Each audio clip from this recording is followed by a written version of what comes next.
आप तो पहले ले चुके हैं। आप कहाँ से जुड़े थे? आप लोग साथी हैं? आप? हाँ। आप कहाँ से? पहले कौन से गुरु से नाम था? किया कोई गुरु धारण किया था? कौन से? साकार विश्वरी। वही भोले बाबा। यही है कि कबीर साहब कहते हैं कि ये जितने भी पंथ चल रहे हैं, जितने भी A to Z पंथ चल रहे हैं, ये भी हमारे लिए बहुत ज़रूरी थे। अगर ये पंथ ना चल रहे होते तो आज हम एक झंडे के नीचे ना बैठे होते। अलग अलग पंथों के लोग हैं, अलग अलग, जिनका कोई मतलब ही नहीं था कबीर साहब से, कभी सोचा भी नहीं था कि हम कभी कबीरपंथी बनेंगे। वो भी कबीर पंथ में आएंगे क्योंकि कबीर पंथ ही सत्य पंथ है। केवल हमने नाम रख दिया कबीर पंथ, असल में ये है सत्य पंथ, यानी सच्चा रास्ता। इसमें किसी गुरु का नाम नहीं लगाना है हमने, लेकिन परमात्मा कबीर साहब के रूप में आए इसलिए हम कबीर पंथ कह देते हैं, नहीं तो इसका कोई नाम नहीं है। कबीर साहब का कोई नाम नहीं है, ये तो हमें तुम्हें बताने के लिए कबीर नाम रख लिया, खुद ही रख लिया सतनाम। किसी ने नामकरण नहीं किया कबीर साहब का, खुद ही रख लिया। और वो भी ऐसा नाम रखा जिसके गुप्त भेद है। कक्का केवल नाम है, बब्बा ब्रह्म शरीर, रारा सब में रम रहा, वाको नाम कबीर। तो वो है कबीर पंथ जो सब में रमता है, जो भोले शंकर में रम रहा है, जो श्री राम में रम रहा है, जो श्री कृष्ण में रम रहा है, जो कबीर साहब में रम रहा है, जो रविदास जी में, जो हम में, आप में रम रहा है, वही आत्म राम घट घट में रम रहा है। उस आत्म राम को जानना ही हमारे इंसानी चूने का लक्ष्य है, ना कि किसी मंत्र को जपना, किसी पूजा पाठ को करना, किसी तीर्थों में जाना कि 4 धाम की यात्रा कर लोगे तो मानव जन्म सफल हो जाएगा। कुछ सफल नहीं होने का। मानव जन्म सफल तब होगा जब आप अपनी आत्मा को ढूंढ लोगे, क्योंकि उसी आत्मा में परमात्मा छुपा हुआ है। वो हमें खुशबू कहाँ मिलेगी? फूल में मिलेगी। फूल को ढूंढो, जब फूल मिल गया तो खुशबू ऑटोमेटिकली मिल जाएगी। घी को ढूंढना है तो दूध को ढूंढो, और दूध में ही तुम्हें घी छुपा हुआ मिल जाएगा। इसीलिए बोला मोको कहाँ ढूंढे रे बंदे, मैं तो तेरे पास में।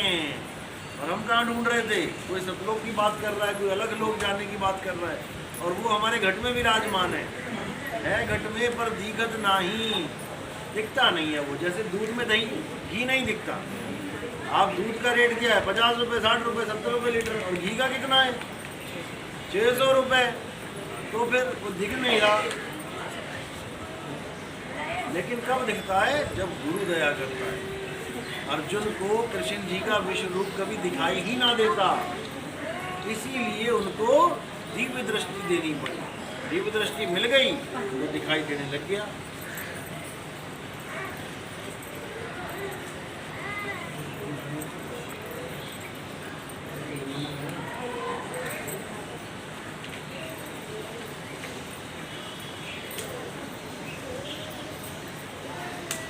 इसी प्रकार जो निरंजन देव है, काल भगवान है, वो काल भगवान भी दिखाई देने लग जाता है जब गुरु दया करता है। तो कहाँ है काल भगवान इस वक्त?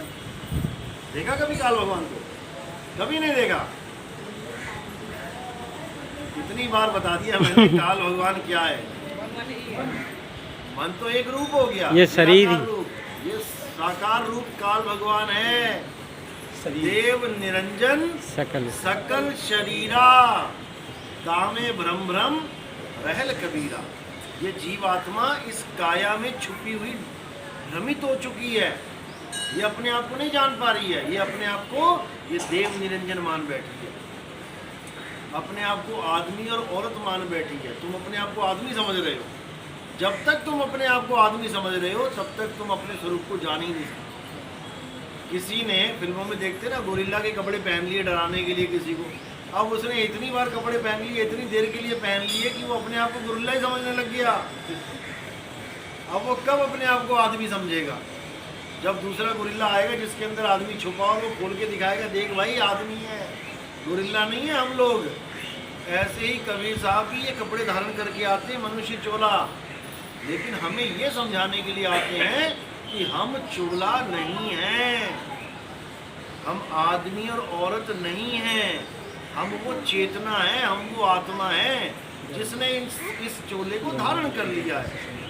जब तक तुम राम जी को आदमी और सीता जी को औरत मानते रहोगे, तुम राम और सीता को जान ही नहीं सकते। राम और सीता आत्मा है, शरीर नहीं है। शरीर तो धारण कर लिया उन्होंने। हम लोगों ने शरीर कैसे धारण किया? गर्भ में जाके। ये कपड़े हम लोगों ने पहने कहाँ से मिले? दुकानों पे। और ये वाला कपड़ा कहाँ मिला? मनुष्य चोला, माँ के गर्भ में। हमने गर्भ में जाके धारण किया, और कबीर साहब बिना गर्भ में गए धारण करते। ना हम लीना गर्भ बसेरा, बालक होए दिखलाया। यानी मैंने तुम्हें बालक होके दिखला दिया। तो बालक से पहले क्या थे वो? बालक होके दिखला दिया, यानी बालक बन के दिखा दिया मैंने। बालक से पहले क्या थे वो? आत्मा थे। आत्मा ने ये आवरण ओढ़ लिया, चोला ओढ़ लिया। अब आत्मा अपने आप को ये चोला समझ रही है। बस यही अज्ञान। इसी को हमने सुधार देना है। तुमसे कहूँ मैं नाम विचारी, ना वो ज्योत ना पुरुष ना नारी। तब समझ में आएगा ये ज्ञान, नहीं तो नहीं समझ में आएगा। मेल और फीमेल प्लग होते हैं। आप प्लग लेने जाओ दुकान पे, पता है ना, मेल फीमेल प्लग होते हैं। लेकिन करंट थोड़ी नहीं मेल फीमेल होता है। करंट तो दोनों में एक साथ चलता है, चाहे मेल में टच करके देख लेना, चाहे फीमेल में। तो इसी प्रकार ये आत्मा का कोई रंग रूप नहीं है। ये आत्मा एक ताकत है, एक शक्ति है, जिसके कारण ये काया चल रही है। आदमी की काया भी चल रही है, औरत की काया भी चल रही है। जैसी अंत समय आएगा शरीर का, ये अपने शरीर को छोड़ के चली जाएगी। अब जब ये छोड़ के चली गई शरीर को, तब हम क्या बोलेंगे इसको? आदमी या औरत? वो आदमी और औरत तो नीचे पड़ा हुआ है, मिट्टी में मिट्टी हो जाएगा। आदमी भी मिट्टी हो गया, औरत भी मिट्टी हो गया। बताओ, मिट्टी बची है, अब इसको आदमी बोलूँ कि औरत बोलूँ? 2 बट्ठल मिट्टी ला के यहाँ रख दो, इसको आदमी बोलोगे कि औरत बोलोगे? ये भी आदमी औरत नहीं है, ये तो तुम्हें एक रूप बना दिया। जैसे तुमने मिट्टी से आदमी बना दिया, तो वो आदमी आदमी करने लग गए। किसी ने मिट्टी से औरत बना दी, उसको औरत औरत करने लग गए, जबकि वो दोनों मिट्टी हैं। घड़ा और सुराही, आदमी और औरत समझो, दोनों फूटने के बाद मिट्टी ही बन जाएंगे। तो काया रूप में भी हम आदमी औरत नहीं है, लेकिन हम बना दिए गए हैं वैसे। काया रूप में हम क्या है? पंच तत्व, 5 तत्वों की काया है। हवा आदमी है या औरत है? मिट्टी आदमी है, औरत है। पानी आदमी है, औरत है। आकाश आदमी है, औरत है। हवा आदमी है, औरत है। जब ये पांचों आदमी और औरत नहीं है, तो पांचों को मिला के जो काया बन गई, वो आदमी औरत कैसे हो सकते हैं? नहीं हो सकते। लेकिन ऐसा रूप दे दिया गया है कि हमने दोनों को अलग कर दिया। ये औरत है, ये आदमी है। यही भरमजाल, इसी को तोड़ देना है। काल भगवान इसी भरमजाल में भरमाता है सबको। भोले शंकर को आदमी बना दिया, पार्वती को औरत बना दिया, शादी करवा दी, भरम गए। इसीलिए बोला नर नारी की गांठ जुड़ावे। ये नर नारी की गांठ जुड़वा के भरमा देता है सबको, जबकि हम सब आत्मा हैं, हम सब भाई भाई हैं। कहे कबीर सुनो भाई साधो। भाई केवल इसलिए बोल दिए क्योंकि एक जैसे हैं, चाहे बहन बहन बोल दो, कहने का मतलब एक जैसे हैं। हमारा कोई आदमी और पुल्लिंग और स्त्रीलिंग का अस्तित्व नहीं है। बस इसी को समझ। कृष्ण जी कह के थक गए, कह के थक गए, लेकिन लोग समझ ना पाए। हे अर्जुन, तेरा और मेरा जो अस्तित्व है वो आत्मा है। शरीर तो इस आत्मा के कपड़े हैं। कितनी बार बचपन से सुनते आ रहे हैं हम लोग। हे अर्जुन, शरीरों का कोई अस्तित्व नहीं रह जाएगा, नाशवान है। और आत्मा को ना कोई अस्त्र काट सकता है, ना शस्त्र काट सकता है, ना अग्नि जला सकती, ना वायु सुखा सकती, ना जल भिगो सकता है। आज तक सुनते आ रहे हैं, लेकिन जो सुनते आ रहे हैं उसको समझ नहीं पा रहे हैं। इसलिए घूम फिर के फिर शरीरों की पूजा में लग गए। क्यों? जैसे लगा दिया हम लोग को पंडित जी ने। बस दिक्कत यहाँ पे आ रही है। अब क्या करना है? अब असली इस ज्ञान को समझिए कि मैं क्या हूँ। जब लगना चीनोगे आत्म, तब लगना मिली है परमात्मा। यानी जब तक तुम दूध के पास नहीं गई, दूध से घी बनाने की विधि नहीं सीख ली, तब तक तुम्हें जीवन में कभी घी नहीं मिल पाएगा। जब पहली बार दूध से घी बनाया गया, जब पहली बार दूध से घी की खोज करी गई, उससे पहले तुम घी कभी सोच भी नहीं सकते थे कैसा होता है। था दूध में ही, दूध पीते थे रोज, लेकिन घी का स्वाद तुम्हें कभी ना पता लग पाता। लेकिन किसी ने दिमाग लगाया और उस घी से, दूध से आगे इन्वेंशन करता रहा और घी निकाल के, सार निकाल के रख दिया। घी 2-2 साल, 3-3 साल, 4-4 साल खराब नहीं होता और दूध 2 दिन में खराब हो जाता है। तो जो कभी खराब नहीं हो रहा वही सार है। सार सार तो यही रहो, था दियो उड़ाए। जैसे दूध से दही बनता है, उसमें से थोड़ा अलग कर देते हैं हम। क्या हो गया धोता, लस्सी वाला पानी धोता था, निकाल दिया। अब क्या बचा, मक्खन बचा, उसको भी गर्म करके उसमें से भी जो थोड़ा बहुत होता है उसको भी निकाल देते हैं। अब आया असली सार हाथ में। तो कबीर साहब यही समझा रहे हैं, सतगुरु ऐसा चाहिए जैसा सूख सुहाए, और सारे सार तो गई रहे, थोथा दे उड़ाए। थोथे को उड़ा देना है, सार को ग्रहण कर लेना है। यही कबीर पंथ की एकमात्र जो है वंशावली है। इसके अलावा सब अज्ञान है।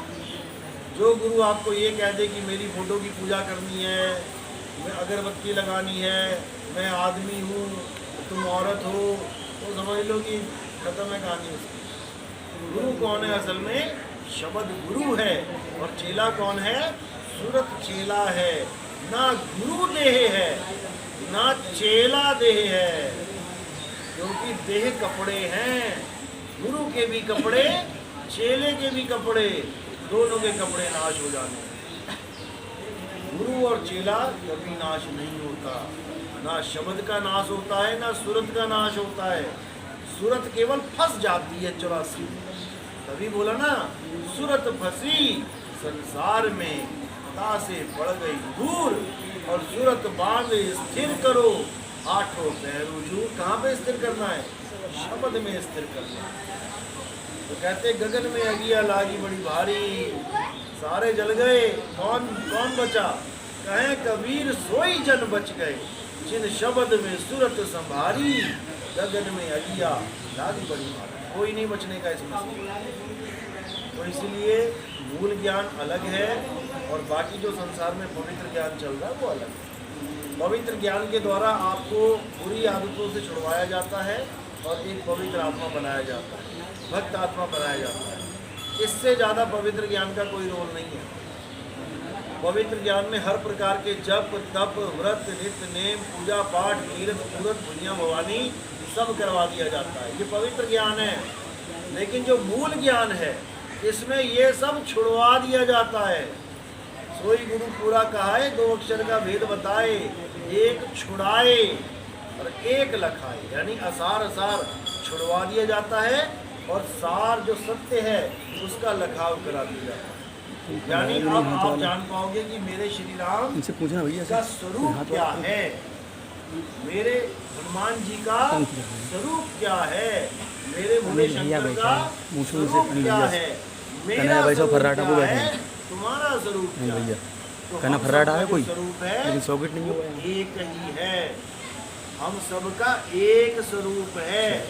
जैसे दुनिया में जितने मर्जी पंखे देख लो, जितने मर्जी बल्ब देख लो, ट्यूबलाइट देख लो, प्रेस, गीजर, हीटर, जो मर्जी देख लो, जितने भी बिजली से चलने वाले उपकरण हैं, इन सब में जो ताकत घूम रही है वो एक है। चाहे तुम यहाँ बल्ब में करंट में हाथ लगा के देख लो, चाहे अमेरिका जाके हाथ लगा के देख लेना पंखा किससे चल रहा है, चाहे जर्मनी, जापान, इटली में जाके उंगली लगा के देख लेना कि पंखा किससे चलता है, वो एक ही करंट से चलता है। उस एक करंट का नाम है आत्मा। राम जी का शरीर राम जी की आत्मा की वजह से चल रहा है, कृष्ण जी का शरीर कृष्ण जी की आत्मा की वजह से चल रहा है, तुम्हारा शरीर तुम्हारी आत्मा की वजह से चल रहा है, मेरा शरीर मेरी आत्मा की वजह से चल रहा है। अब हमें एक दूसरे को समझने के लिए क्या करना पड़ेगा? अगर हम एक दूसरे को शरीर मानेंगे तो समझो हमने एक दूसरे को जाना ही नहीं।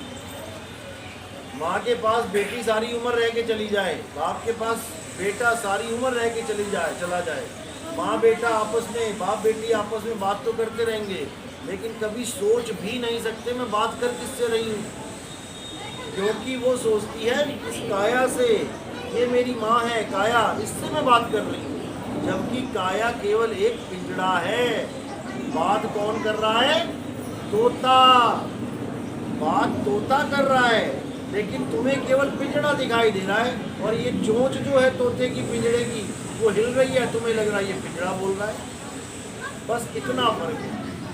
ये पिंजड़ा इसलिए बोल पा रहा है क्योंकि तोता बुलवा रहा है इससे, नहीं तो ये पिंजड़ा बोल ही ना पाए। जब तोता उड़ जाता है, मुंह तो यही है ना, आँख तो यही है ना, कान तो यही है ना ये बोल पाता है, ना देख पाता है, ना सुन पाता है। अगर यही देख बोल और सुन रहा था तो तोता उड़ जाने के बाद क्यों नहीं सुन पाता, क्यों नहीं बोल पाता? क्योंकि ये देख बोल सुन शरीर नहीं रहा था, तोता देख बोल और सुन रहा था शरीर के माध्यम से। शरीर एक माध्यम मात्र है इतनी बातें करने के लिए। इस तोते को शरीर की जरूरत पड़ती है, लेकिन तोता शरीर नहीं हो जाता, तोता पिंजड़ा नहीं हो जाता। पिंजड़ा तो एक दिन नाश हो जाएगा और तोता निकल जाएगा। निकलने के लिए 9 दरवाजे हैं, सबको पता है ना, 2 कान, 2 आँख, नाक, मुंह, लिंग, गुदा, इसी में से निकल जाएगा और फिर दोबारा किसी माँ के गर्भ में चला जाएगा। क्यों? क्योंकि आया भी तो माँ की गर्भ से था। इस दुनिया में आने के लिए माँ का ही गर्भ मिलता है और कोई रास्ता है नहीं, वरना सारे आ जाते। कौन 9 महीना उल्टा लटकना चाहता है? लेकिन लटकना पड़ जाता है। जहाँ चाहा वहीं समाया, जहाँ चाहा वहाँ।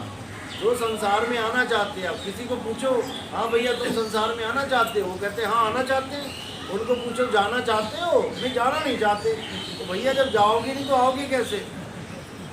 7-7 जन्म की शादियों में 7-7 जन्म की कसमें खा लेते हैं कि 7 जन्म तक तेरे साथ निभाऊंगा। अब 7 जन्म लेने के लिए 7 बार गर्भ में जाना पड़ेगा। क्या फायदा ऐसे उसका? एक बार रहना महादुष्कर है। कबीर साहब कहते हैं एक बार जब गर्भ में जाता है तो हालत खराब हो जाती है जीव की, तड़प उठता है, त्राहिमाम करता है, परमात्मा से अरदास करता है कि मुझे निकालो, कहाँ फंस गया मैं। एक एक पल गुजारना मुश्किल हो जाता है, लेकिन कहाँ गए वो पल? याद है किसी को? अभी मैं कहूँ कि अपनी पुरानी से पुरानी बात याद करो, जब तुम बिल्कुल छोटे बच्चे थे, कहाँ तक की याद कर सकते हो? 2nd class, 1st class, LKG, UKG और छोटे चले हो जाओ, लेकिन इससे आगे तुम्हारी बुद्धि नहीं जा सकती, क्योंकि माया ने भरमा दिया है। माया ने वो मेमोरी ही डिलीट मार दी। 50 फोटो यहाँ खींची तुमने, घर जाते हुए मेमोरी डिलीट होगी तो देख पाओगे मोबाइल में।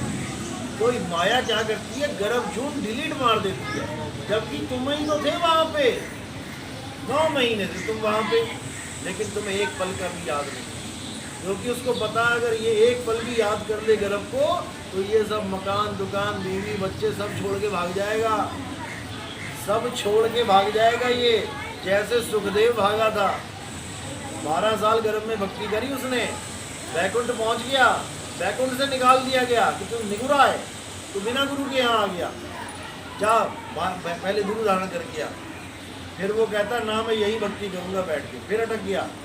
फिर ब्रह्मा विष्णु महेश गए कि भाई बाहर निकलो, माँ मर जाएगी तेरी, 12 साल हो गया पेट में। वो कहता मुझे पता है तुम भरमा दोगे, तुम अपनी त्रिगुणी माया बंद करो, पहले एक पल के लिए बंद कर दो। उन्होंने कहा चल ठीक है, एक पल के लिए बंद कर। जैसी एक पल के लिए माया उसने बंद करी, वैसी गर्भ से बाहर निकला और जंगल की तरफ भागा और अपना जो नाड़ुआ होता है वो उसको तोड़ा अपने हाथों से। माँ और बाप कहते हैं अरे बेटा वो शक्ल तो दिखा जा। कहता कौन माँ, कौन बाप, कौन बेटा, पता नहीं कितनी बार तू मेरा बाप बोल लिया, पता नहीं कितनी बार मैं तेरा बाप बोल लिया। अरे भागो, ये माया है। तो बिना माँ बाप को देखे भाग गया। लेकिन हमारी एक माँ नहीं छूट रही, अरबों खरबों माएँ छोड़ के आए हम पिछले जन्मों में। पता नहीं किस किस को माँ बोला, किस किस का दूध पिया हमने, जब कुत्ता कुतिया बन गए तो कुतिया का भी दूध पिया, गधे बन गए तो गधी का भी दूध पिया और माँ समझ के पिया। अगर ये सारे कुत्ते बिल्ली हाथी घोड़े सांप बिच्छू आ जाए, मैं तेरी माँ उस जन्म की, मैं तेरी माँ उस जन्म की, भाग जाओगे छोड़ के दुनिया। लेकिन अभी एक माँ नहीं छूट गई। ये नहीं कह रहा कि छोड़ देना है, मोह भंग करना है, मोह भंग करना है। माँ को नहीं छोड़ना है, माँ ने तो तुम्हें पाला पोसा बड़ा किया, उसको छोड़ के कहाँ जाओगे? उसको तुम पालो। अब तुम्हारी बारी आई है पालने, जब बूढ़ी हो जाएगी वो तुम ही पालोगे। लेकिन मोह नहीं रखना, गलती से भी मत सोच लेना कि वो तुम्हारी माँ है। अगर तुमने ये भाव बना लिए वो मेरी माँ है, तो तुम्हें अगले जन्म में माँ मिलने से कोई रोक ही नहीं सकता। जैसे तुम्हारे भाव बन जाएंगे, तुम्हारा अगला जन्म वैसा ही हो जाएगा। जो पीपल की पूजा करते हैं उनको पीपल बनने से कोई नहीं रोक सकता। जो तुलसी की पूजा करते हैं उन्हें तुलसी का पेड़ बनने से कोई रोक नहीं सकता। जो सांपों को दूध पिलाते हैं उनको सांप बनने से कोई रोक ही नहीं सकता। जिसकी जहाँ आस लग गई उसी का वहाँ वास होगा। इसलिए कृष्ण जी क्या बोल रहे हैं, हे अर्जुन, एक ऋषि था, सारी उम्र उसने भक्ति करी, अंत समय आने लगा तो उसने एक हिरण पाल लिया। अब हिरण पाल लिया तो उसको रोज घास खिलाने लगा, घास खिलाने लगा, खेलने लगा, प्रेम हो गया, प्यार पड़ गया। अब क्या हुआ, भक्ति में बैठा हुआ था, हिरण को बांध रखा था, भक्ति में बैठा हुआ था, भक्ति करते करते करते उसको अनुभव हुआ कि अब मेरा शरीर छूटने वाला है। जैसे ही उसको अनुभव हुआ कि शरीर छूटने वाला, उसका ध्यान एकदम हिरण के बच्चे की तरफ गया कि अरे मैंने इसको बांध रखा है, कोई भेड़िया आ गया, कोई चीता आ गया, ये तो भाग भी ना पाएगा, और कितनी घास खाएगा जहाँ बांधा है, उतनी खा पाएगा जितनी बड़ी रस्सी है, तो उसके बाद भूखा मर जाएगा। यही सोचता सोचता उसने प्राण त्याग दिए। अब जैसे ही उसने प्राण त्यागे तो वो कहाँ गया, कहाँ गया, हिरण बन के आ गया। उसकी सारी उम्र की भक्ति, जो हवन यज्ञ किए, पूजा पाठ किए, सब जीरो, क्योंकि जहां उसने अंत समय में आस लगा ली उसका वास वहीं हो। इसलिए कबीर साहब ने बोला है, जहां आशा तहां वासा हुई, वाह को रोक सके ना कोई। अब उसने ऐसी जगह आस लगा ली कि उसको 1,84 में भटकना पड़ गया। और हम लोग क्या करके बैठे हैं, हम लोग भी तो वही काम कर रहे हैं भाई। सुबह उठ के पीपल को जल देना,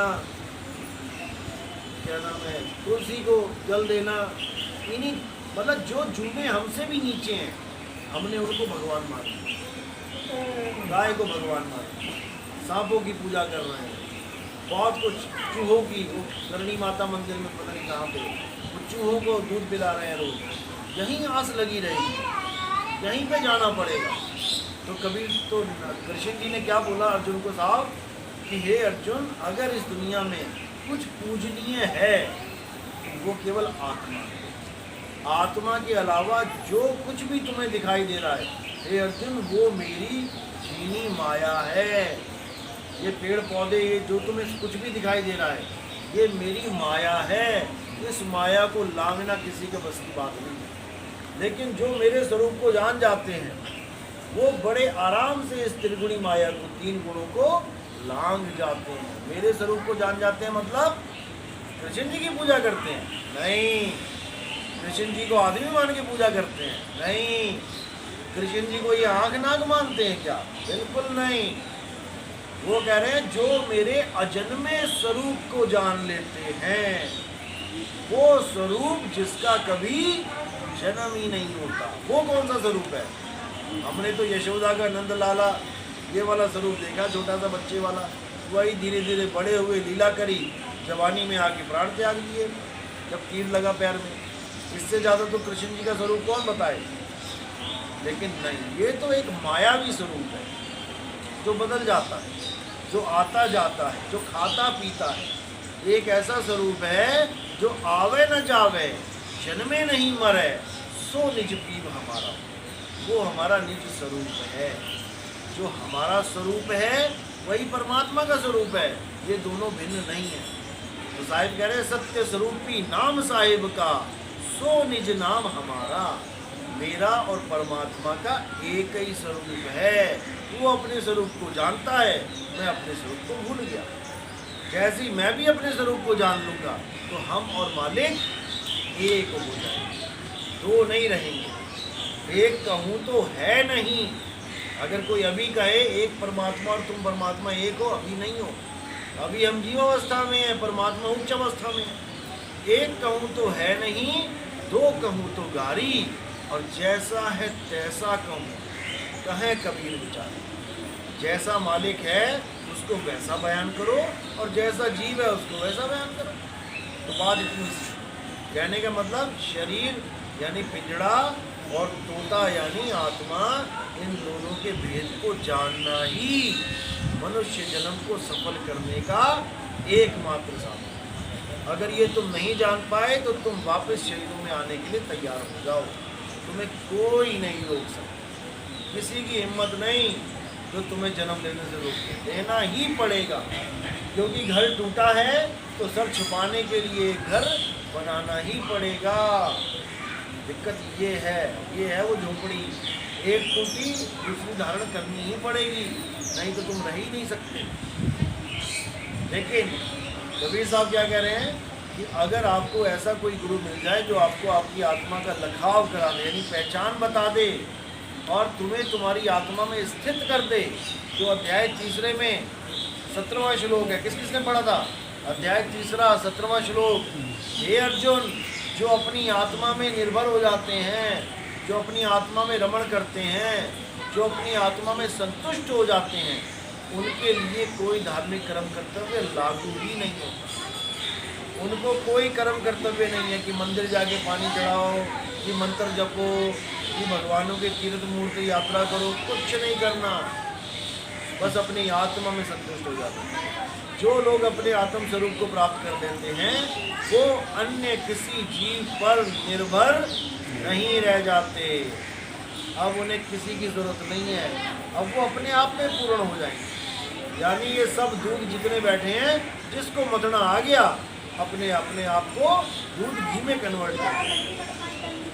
दूध छूट जाएगा तुम्हारा दूध वाला भाव और घी वाला भाव आ जाएगा। अब तुम अपने स्वरूप को जानते हो।